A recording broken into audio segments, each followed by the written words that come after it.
সুপ্রভাত বন্ধুরা, কেমন আছো তোমরা সবাই? আশা করি তোমরা সবাই ভালো আছো আর আমিও বেশ ভালো আছি।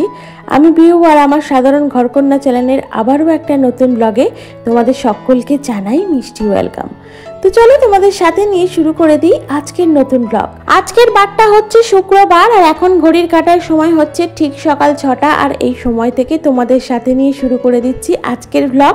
সাথে থাকো, আশা করি আজকের ব্লগ তোমাদের ভালো লাগবে। যদি ভালো লেগে থাকে তাহলে অবশ্যই কিন্তু একটা লাইক করো, কমেন্ট করো, আমার চ্যানেলটিকে সাবস্ক্রাইব করে আমার পাশে থেকো প্লিজ। তোমরা চাইলে আমার ভিডিওটি তোমার বন্ধু বান্ধব অথবা তোমার ফ্যামিলি মেম্বার্সদের সাথেও শেয়ার করতে পারো। আর তোমরা যদি কেউ আজকে আমার চ্যানেলে নতুন হয়ে থাকো তাহলে আমার চ্যানেলটিকে সাবস্ক্রাইব করে আমার পরিবারের নতুন সদস্য হওয়ার অনুরোধ রইল। তো চলো শুরু করে দিই আজকের ব্লগ। তো দেখো, সকালে ঘুম থেকে উঠে বাইরের তো সমস্ত কাজ কমপ্লিট করে নিই বলি, তারপর কিন্তু নিজে একটু ফ্রেশ হয়ে তারপর এদিকের কাজগুলোতে হাত দিই, মানে এই ঘরের কাজগুলোতে সব একের পর এক হাত দিই। তো এখন দেখো এই ঘরে চলে এসেছি ঘরটা গুছোতে। আর জানলাতে না প্রতিদিন দেখবো, যতই প্রতিদিন ঝাড়ি না কেন দেখবো মাকড়সাতে সেই ছোটো ছোটো মাকড়সাগুলো হয় জালি ফেলে রেখেছে। তো সে কারণেই আবার আজকে একটুখানি ভালো করে ঝেড়ে দিলাম। আর হাতে গোনা মাত্র কয়েকটা দিন আছে, এখন থাকতেই আস্তে আস্তে না একটু একটু ঝাড়াঝাড়ি শুরু করে দেবো, মানে ঘরদোর আর কি। দেখো সপ্তাহে একদিন আমি মোটামুটি হাতে একটু সময় নিয়ে, মানে 1 ঘন্টা মতো সময় নিয়ে একটু ঘর, তারপরে কোনো সময় ঘর, কোনো সপ্তাহে ডাইনিং প্লেস, কোনো সপ্তাহে রান্নাঘর, এভাবে একটু ডিপ ক্লিন করেই নিই। ঘরে আমার সেভাবে কোনো ঝুল বা ময়লা সেভাবে নেই, তবুও একটা ভাদ্র মাস আর যেহেতু পুজো সামনেই আসছে তবুও একটুখানি ওই ঝাড়াঝাড়ি তো করতেই হবে। আর যেহেতু সামনেই আমাদের রান্না পুজো, এটা একটা রীতি রেওয়াজ। কি বলতো, রান্না পুজোর আগে ঘরদোর ঝাড়াঝাড়ি করা, জিনিসপত্র ধোয়াধুয়ি করা, এগুলো করতেই হয়।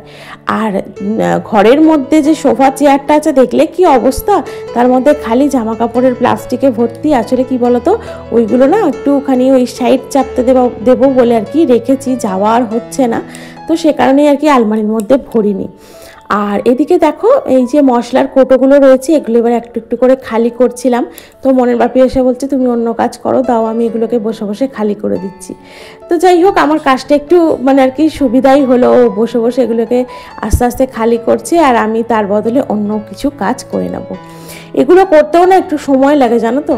আর এই যে দেখো আমি আবার মাথার চুলটাকে একটু ভালো করে বেঁধে নিচ্ছি। আর রান্নাঘরটা মোটামুটি সমস্ত জিনিসপত্র বার করে দিয়েছি আর কি, বার করে দিয়ে এবার বেশ ভালো করে ঝেড়ে পরিষ্কার করে নেব। সারা বছরে ঝাড়াঝাড়ি ঘর গোছানো একরকম, পুজোর সময় ঝাড়াঝাড়ি ঘর গোছানো কিন্তু একটু অন্যরকম। এর মধ্যে কিন্তু অনেকটা আনন্দ, অনেকটা এক্সাইটমেন্ট মিশে থাকে, যার জন্য না কাজগুলো করতেও বেশ ভালো লাগে। মনে হয় পুজো আসছে। নিজেদের সাথে সাথে ঘর দোর, রান্নাঘর, ডাইনিং সবটাকেই কিন্তু নতুন করে সাজানোর আর কি শুরু হলো। আর একদিনে তো হবে না, মানে একদিনে তো সম্ভব নয় সমস্তটা একসাথে পরিষ্কার করার। তো সে কারণেই ভাবছি টুকটুক করে একবার রান্নাঘর, একবার মানে আর কি আমাদের শোবার ঘর, একবার ওপরের ঘর, একবার এই সামনের যে ফ্রন্টটা, একবার সিঁড়ির নিচটা, এইভাবে না একটা দিন করে পরিষ্কার করতে করতেই দেখবো মানে দিন চলে এসেছে। আর তো মাত্র কিছুদিন বাকি। আর তার মধ্যে আবার যেদিনকে মেয়ের পরীক্ষা থাকবে হয়তো বা সেদিনকে আর করতে পারবো না, কারণ ওকে যদি স্কুলে নিয়ে যেতে হয় তখন আবার একটা চাপ থাকবে। তখন এইসব ঝাড়াঝাড়ি করবো না, ঘরের রান্না বান্না করবো না, ঘরের কাজ করবো না, মেয়েটাকে স্কুলে নিয়ে যাব, এই সমস্ত চাপগুলো তো থাকবেই। তো আজকে কি বলতো, আজকে একটা স্পেশাল সুযোগ পেয়েছি, সেই জন্য আজ থেকেই শুরু করে দিলাম। সেই স্পেশাল সুযোগটার কিছুই না, সেটা হচ্ছে রান্নাটা আজকে করতে হবে না। আসলে আমাদের পাশেই যে দিদিরা থাকে আর কি, ছোটদি বড়দি বলি, তো ওদের বাড়িতেই আর কি ইচ্ছা রান্না। তো অনেকেই এই ভাদ্র মাসে বুড়া রান্না হয়, মানে যেটা ওই বিশ্বকর্মা পুজোর আগের দিনে যে রান্নাটা হয়, অরন্ধন যাকে বলে, আমাদের যেমন অরন্ধন আছে, আর অনেকেরই থাকে ভাদ্র মাসে ইচ্ছে রান্না, মানে যে কোনো দিন, ভাদ্র মাসে যে কোনো দিন আর কি করা যায়। তো সেটাই আর কি ওদের আছে। তো সেই কারণে প্রতি বছরই বলে, তো প্রতি বছরের মতো এবছরেও আমাদের বলেছে প্রত্যেককে আর কি, মানে আমাদের 4 জনকেই যেতে। তো তো সে কারণেই যাওয়ার আছে। তো রান্নাটা আজকে দুপুরবেলা বন্ধ আছে, তো সে কারণেই ভাবলাম রান্না যখন বন্ধ আছে তাহলে আজকেই না হয় রান্নাঘরটাই পরিষ্কার করে ফেলি।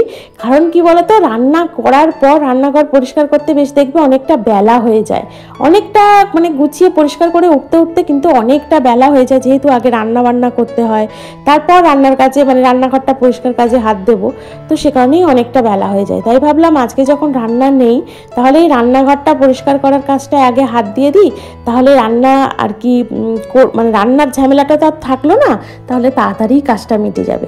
সে কারণেই বলতে পারো আজকে থেকেই শুরু করলাম। আর এই যে দেখছো গ্রিল যতই না তোমার চিমনি থাক আর যতই যাই থাক না কেন, একটা রান্নাঘরের মধ্যে দেখবে তেল চিটচিটে ভাব একটা কিন্তু থেকেই যায়, জানো তো। আর অতটা না হলেও তবুও দেখবে এই যে গ্রিলগুলো কিন্তু মাঝে মাঝে ঝেড়ে পরিষ্কার করে দিই, মাঝে মাঝে মুছে দিই। আর এখন দেখো একটু অন্যরকম করে পরিষ্কার করছি, মানে ওই একটু ডিটারজেন্ট দিয়েছি, একটু বেকিং সোডা দিয়েছি, ভিনিগার দিয়েছি, এই সব দিয়েই আর কি পরিষ্কার করছি। এতে কি বলতো খুব তাড়াতাড়ি না তেল চিটচিটে জিনিসটা আর কি পরিষ্কার হয়ে যায়, মানে যে কোনো তেল চিটচিটে জিনিস দেখবে খুব তাড়াতাড়ি করে পরিষ্কার হয়ে যায়।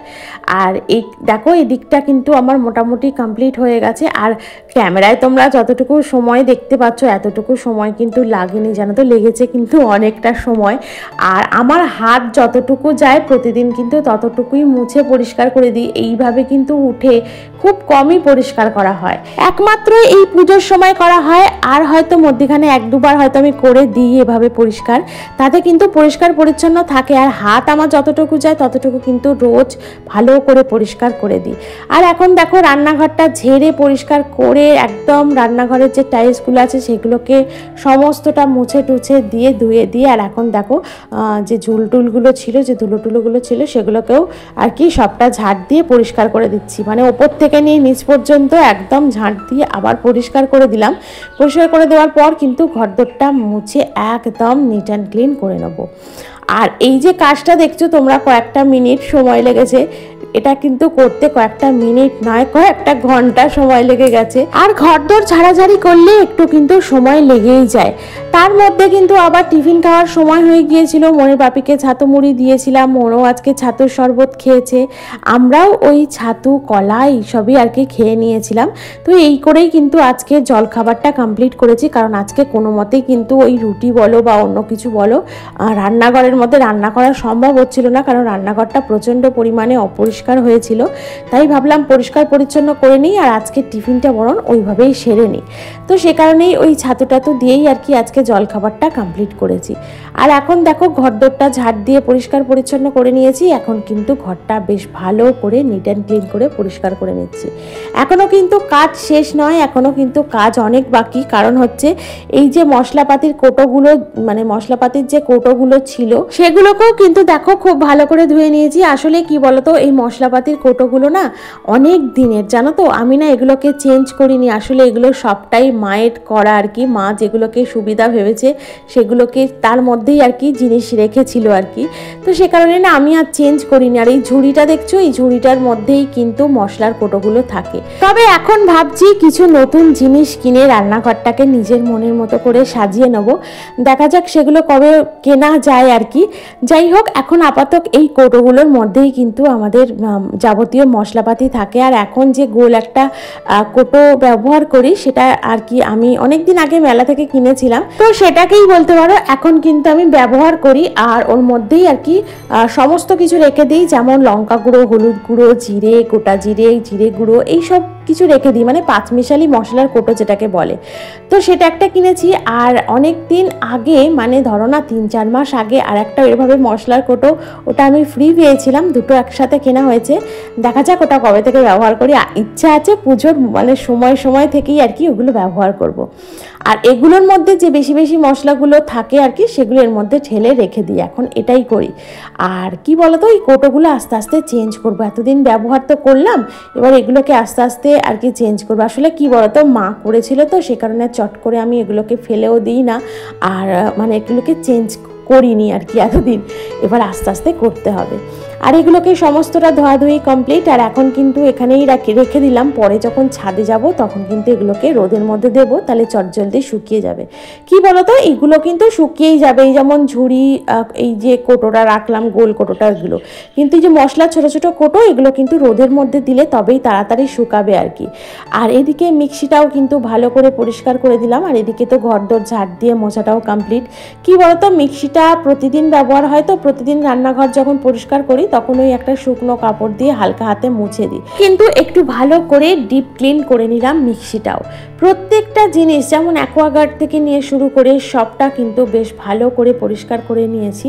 আর এখন দেখো স্নানও সেরে নিয়েছি। আর এখন স্নান সেরে নিয়ে ছাদে চলে এসেছি, কয়েকটা জামা কাপড় কাচা হয়েছিল সেগুলোকে মেলে দিতে। আর এই যে দেখো কোটো কাটাগুলো কিন্তু ছাদে এসে দিয়ে গেছিলাম স্নান করতে যাওয়ার আগে। আর যখন দিয়েছিলাম তখন কিন্তু এই দিকটা বেশ ভালোই রোদ ছিল। আর এখন দেখছি রোদটা আবার চলে গেছে, তাই ছাওয়ার মধ্যে পড়ে গেছে। এই যে শুকনো লঙ্কা, মশলা, মানে মশলা গুঁড়ো সবটাই কিন্তু আমি ওপরে এসে দিয়ে গেছি, টেনে টেনে নিয়ে এসে। একটু রোদ খাইয়ে নিলে না দেখি একদম মানে মানে লঙ্কাগুলো তো দেখছি একদম কড়মড়ে হয়ে গেছে, তেজপাতাটা যেন একদম সেই মানে একদম সতেজ হয়ে গেছে। মশলাগুলো সবটাই কেমন একটা নেতিয়ে নেতিয়ে মতো ছিল, তো সেগুলো না মাঝে মধ্যে রোদ খাওয়ালে একদম সতেজ হয়ে যায়। আর তারপর স্নানের শেষে একদম চলে এসেছি ঘরে, ঠাকুর ঘরে ঠাকুর প্রণাম করলাম। যেহেতু এখন পুজো আমি করছি না কটা দিন, মা করে দিচ্ছেন, তো সে কারণে নমস্কার করে ঠাকুরকে ঠাকুর প্রণাম সেরে চলে গেছিলাম বদ্দিদের ঘরে। বদ্দিদের ঘরে এসে দেখো ওরা আর কি দুপুরের লাঞ্চ দিয়ে দিয়েছে। এই যে ডাল, কুমড়োর তরকারি, আলু ভাজা, বেগুন ভাজা, নারকেল ভাজা, কাঁচকলা ভাজা, সমস্ত রকমের ভাজা আর কি, ঢেঁড়স ভাজা, তার সাথে ছিল দই, মিষ্টি, এইসব আর কি। আজকে ওদের পান্তার যে খাওয়া, তো এই হচ্ছে রান্না মানে, আর অরন্ধন মানেই কিন্তু পান্তা খাওয়া। তো এই হচ্ছে আজকে দুপুরের লাঞ্চ। আর এই যে দেখো লাস্টে ছিল দই মিষ্টি আর ছিল পায়েস। তো ওদের পায়েস করার নিয়ম আছে, আমাদের কিন্তু পায়েস টায়েস হয় না, আমাদের এমনি ভাজাভাজি ডাল এইসবই রান্না হয় আর কি। তো এই হচ্ছে আজকে আমাদের দুপুরের লাঞ্চ। আর রান্না পুজোর খাবার মানে পুজোর প্রসাদ মানেই সেটা একটা আলাদা লেভেলের সুন্দর খেতে হয়, এটা আর বলার অপেক্ষা রাখে না। যাই হোক, আজকে পান্তা টান্তা খেয়ে দুপুরে বাড়ি এসে একটু ভালো করে রেস্ট নিয়েছিলাম। তারপর সন্ধ্যার দিকে তেমন একটা ভিডিও হয়নি আসলে, আমি তো সন্ধ্যা টন্ধ্যা এখন দেখাচ্ছিও না, মা দেখিয়ে দিচ্ছেন। যাই হোক, এখন কিন্তু বাড়ি এসে রাতের রান্নাটা দেখো সেরে নিচ্ছি। করে নিয়েছিলাম একটু ছানার তরকারি, মানে ছানার বড়ার তরকারি আর কি। একটু ছানা ছিল ফ্রিজে, তো সেটাই আর কি ছানার বড়া করে একটু আলু দিয়ে তরকারি করেছি। আর রুটি করে নিয়েছিলাম, সাথে ছিল মিষ্টি, মেয়ে তো আর খায় না আর কি ছানার তরকারি, তো তার জন্য করে নিয়েছিলাম একটু বেগুন ভাজা। এই হচ্ছে আজকে আমাদের রাতের ডিনারের মেনু। তো চলো রাতের ডিনার করতে থাকি। আজকের ভিডিও এখানেই রাখি। তোমাদের যদি ভালো লেগে থাকে অবশ্যই একটা লাইক করো, কমেন্ট করো, আমার চ্যানেলটিকে সাবস্ক্রাইব করে আমার পাশে থেকো প্লিজ। দেখা হচ্ছে পরবর্তী ব্লগে। ততক্ষণ পর্যন্ত তোমরা অনেক ভালো থেকো, সুস্থ থেকো, শুভরাত্রি।